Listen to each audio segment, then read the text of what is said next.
금요 예배에 나오신 성도님들 환영합니다. 오늘 우리에게 주신 하나님 말씀을 함께 읽겠습니다. 스가랴서 4장 1절부터 14절까지의 말씀입니다. 스가랴 4장 1절부터 14절까지의 말씀입니다. 우리 한 절씩 교독하겠습니다.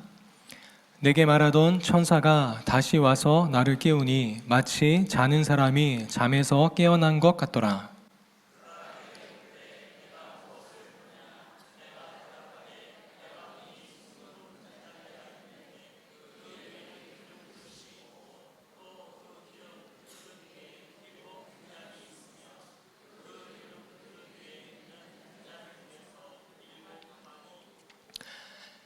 그 등잔대 곁에 두 감람나무가 있는데 하나는 그 기름 그릇 오른쪽에 있고 하나는 그 왼쪽에 있나이다 하고,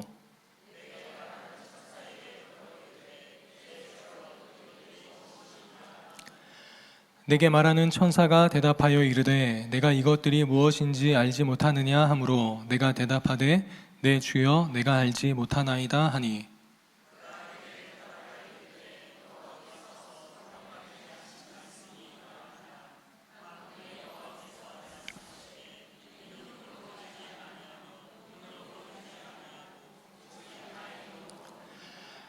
큰 산아 내가 무엇이냐, 내가 스룹바벨 앞에서 평지가 되리라. 그가 머릿돌을 내놓을 때 무리가 외치기를 은총 은총이 그에게 있을지어다 하리라 하셨고, 스룹바벨의 손이 이 성전의 기초를 놓았은즉 그의 손이 또한 그 일을 마치리라 하셨나니 만군의 여호와께서 나를 너희에게 보내신 줄을 내가 알리라 하셨느니라.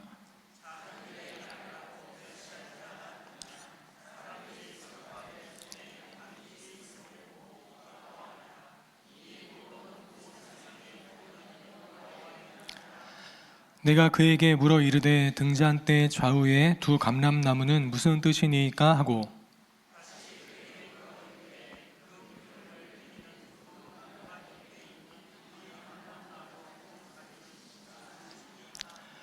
그가 내게 대답하여 이르되 내가 이것이 무엇인지 알지 못하느냐 하는지라. 내가 대답하되 내 주여 알지 못하나이다 하니, 이르되 이는 기름 부음 받은 자 둘이니 온 세상에 주 앞에 서 있는 자니라 하더라. 아멘.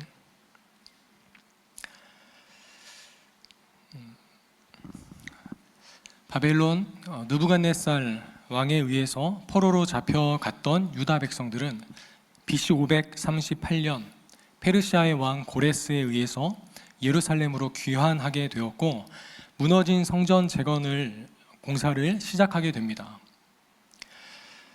그때 포로에서 돌아온 백성들은 큰 기대감에 차 있었을 것입니다. 왜 그렇습니까? 페르시아의 왕이 성전 건축을 공식적으로 허락했을 뿐만 아니라 그 일을 위해서 필요한 모든 자원을 지원하겠다 약속했기 때문입니다. 우리 함께 에스라서 1장 2절과 3절 말씀을 같이 읽겠습니다.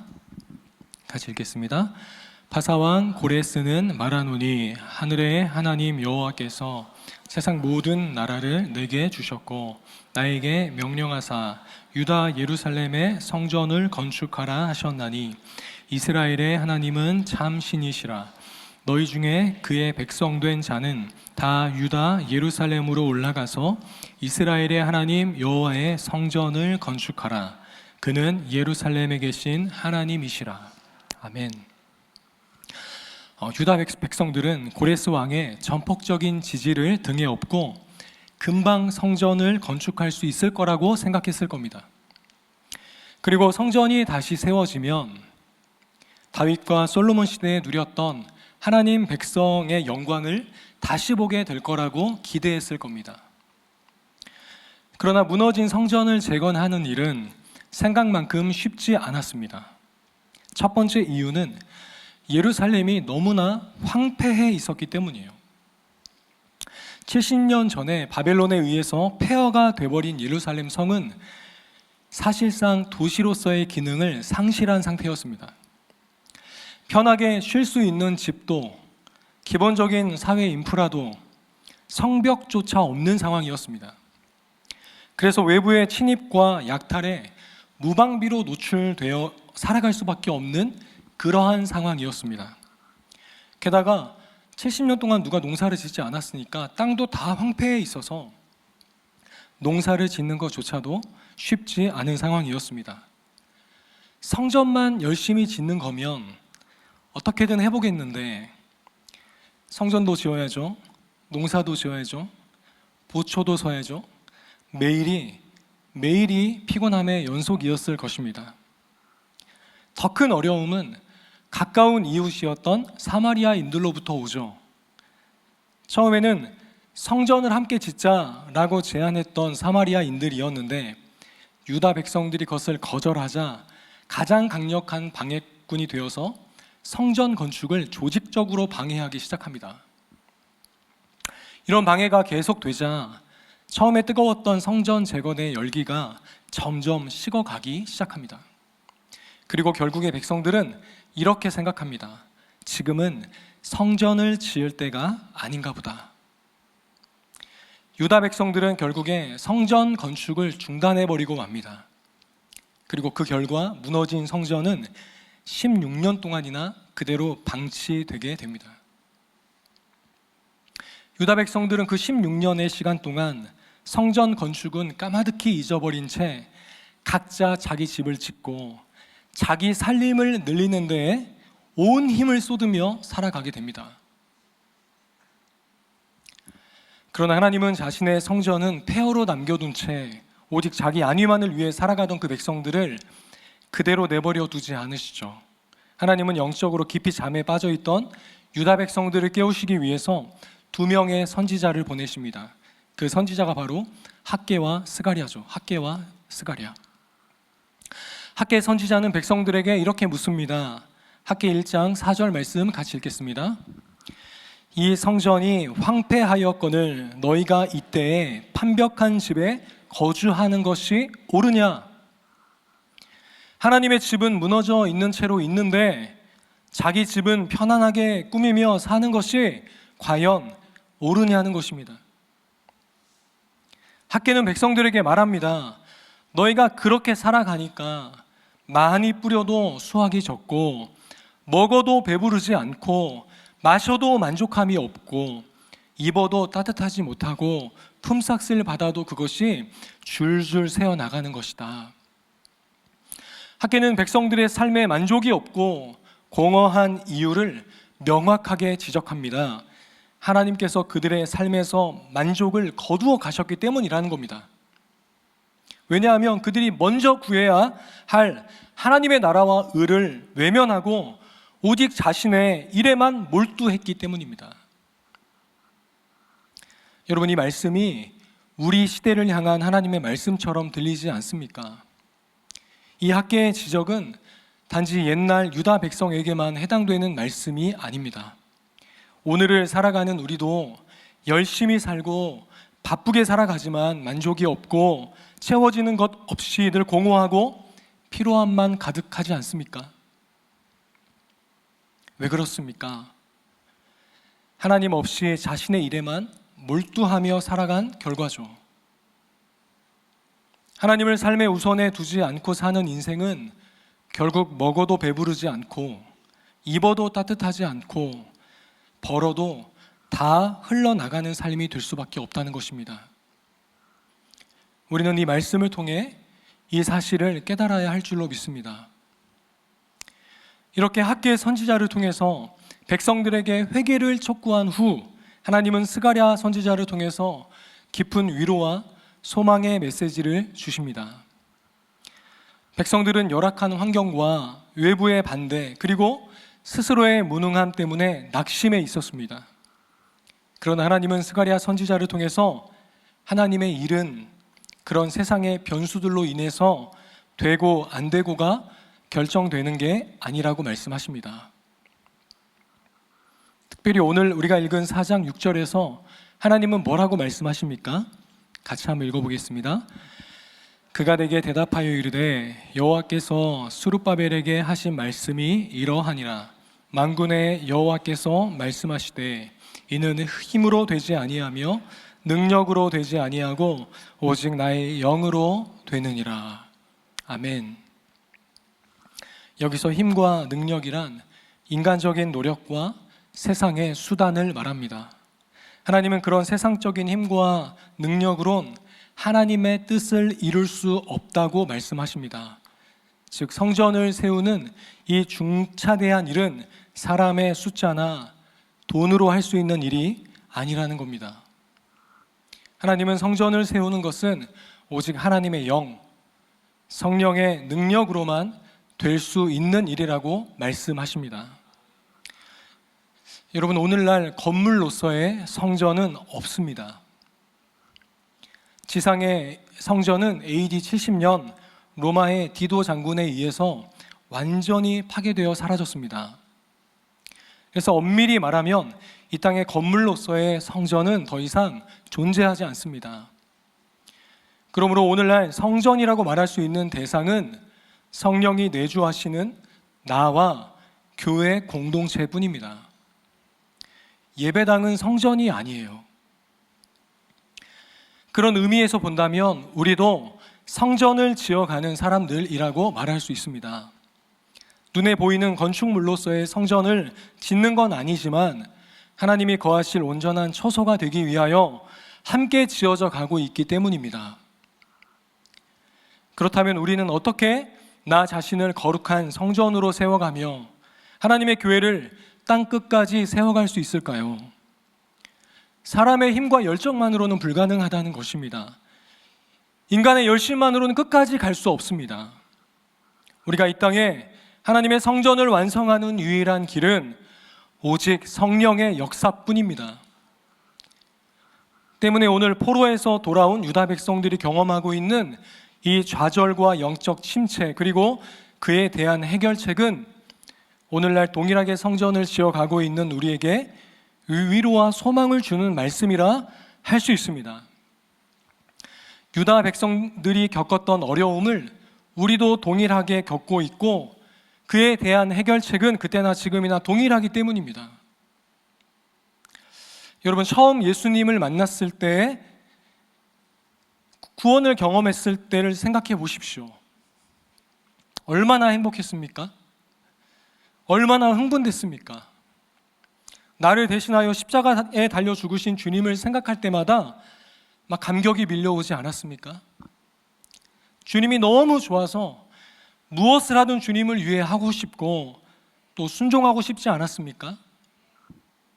아골골짝 빈들이라도 복음 들고 가겠다라고 고백하며 그렇게 나아가던 때가 있지 않았습니까? 이스라엘 백성들도 그러했다는 것입니다. 시편 126편 1절은 바벨론 포로에서 귀환하는 유다 백성들의 마음을 이렇게 기록하고 있습니다. 같이 읽어보겠습니다. 여호와께서 시온의 포로를 돌려보내실 때에 우리는 꿈꾸는 것 같았도다. 그때 우리 입에는 웃음이 가득하고 우리 혀에는 찬양이 찼었도다. 그때 문 나라 가운데에서 말하기를 여호와께서 그들을 위하여 큰 일을 행하셨다 하였도다. 여러분, 이것이 바로 예루살렘으로 돌아올 당시 유다 백성들의 마음이었습니다. 그들은 큰 기쁨으로 가득했고 하나님의 영광을 위해서라면 무엇이든 할 수 있다는 자신감으로 가득했었습니다. 그런데 그 기쁨과 충만함은 그리 오래 가지 못했습니다. 그들은 현실의 문제에 부딪혔고 그 현실의 벽은 너무나 높았습니다. 그들은 힘든 현실로 인해서 하나님이 주신 소명을 잃어버리고 말았습니다. 우리도 그렇지 않습니까?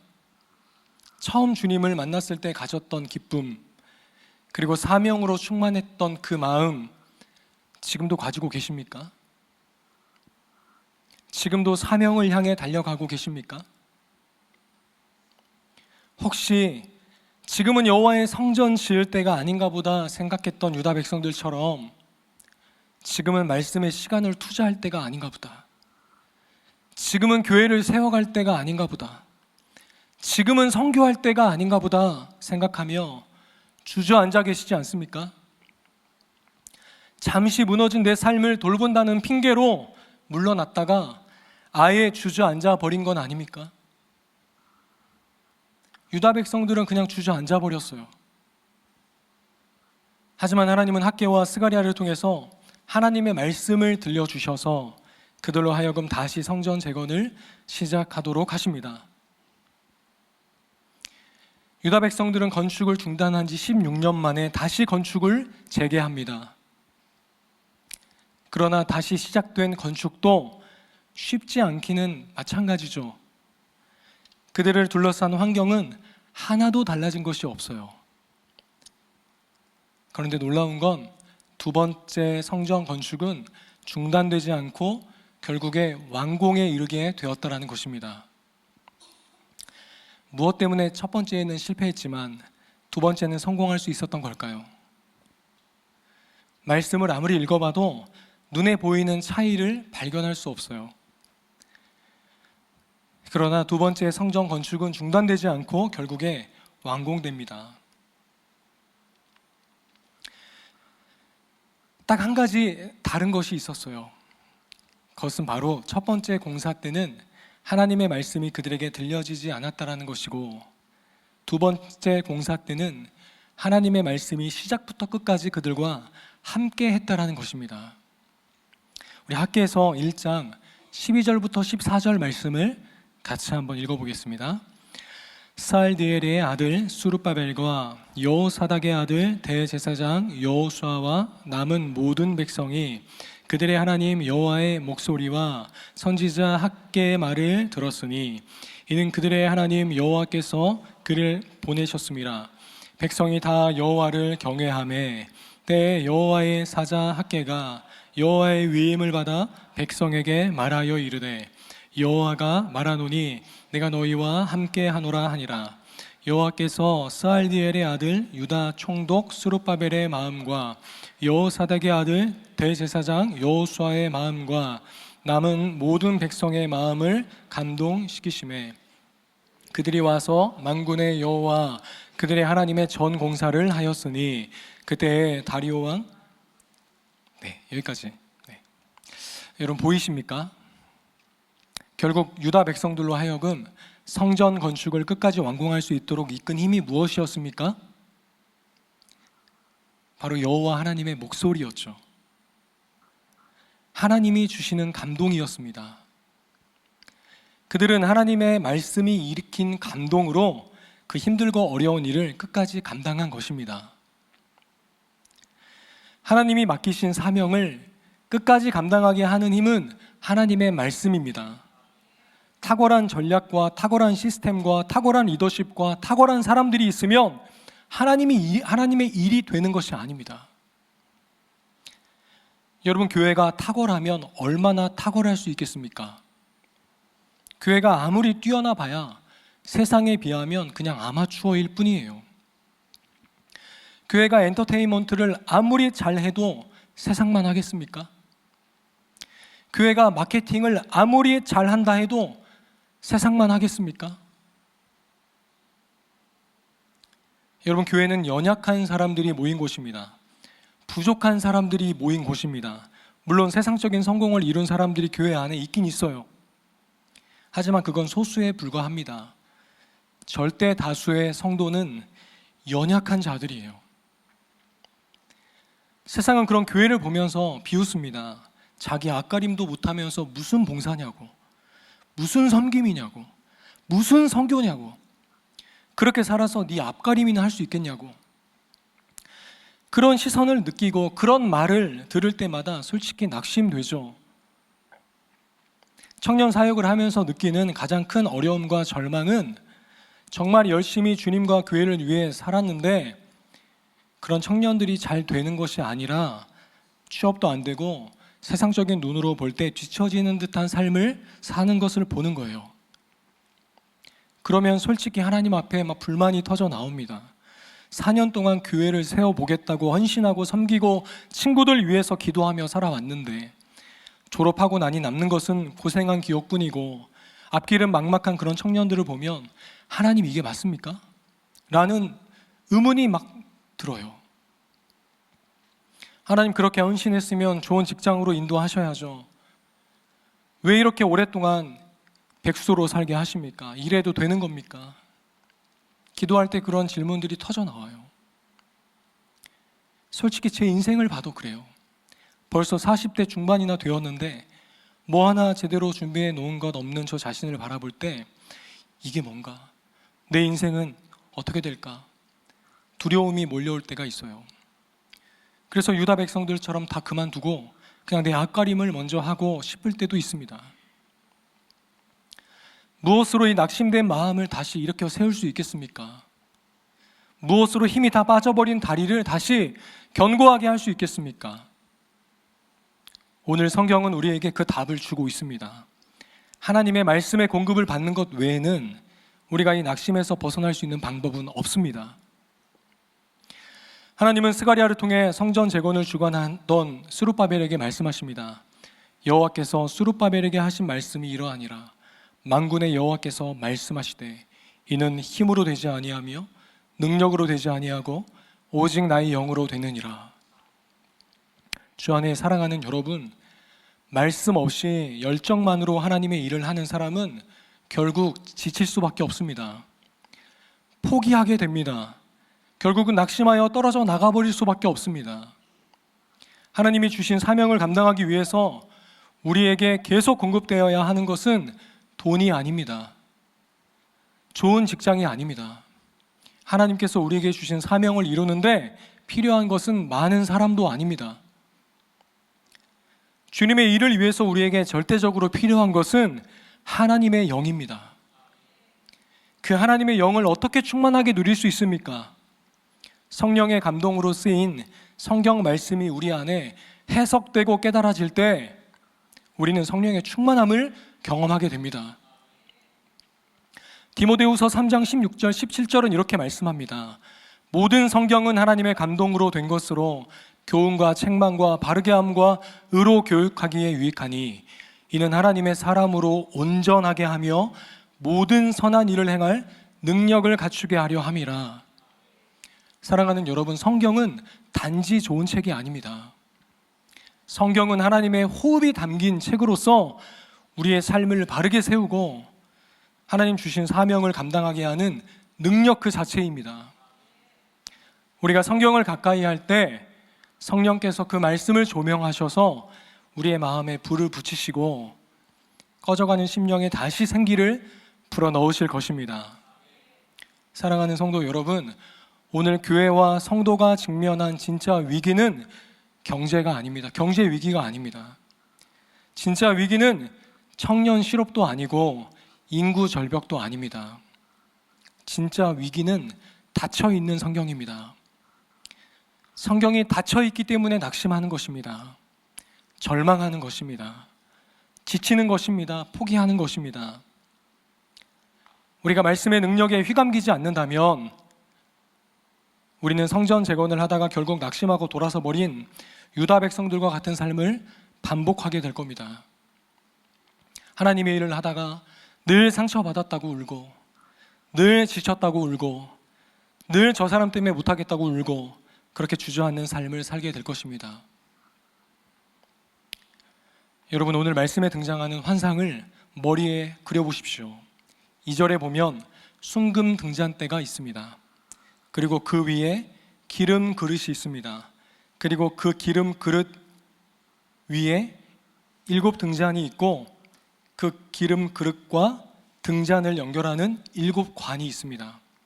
근데 3절에 보면 놀랍게도 그 등잔대 곁에 무엇이 서 있습니까?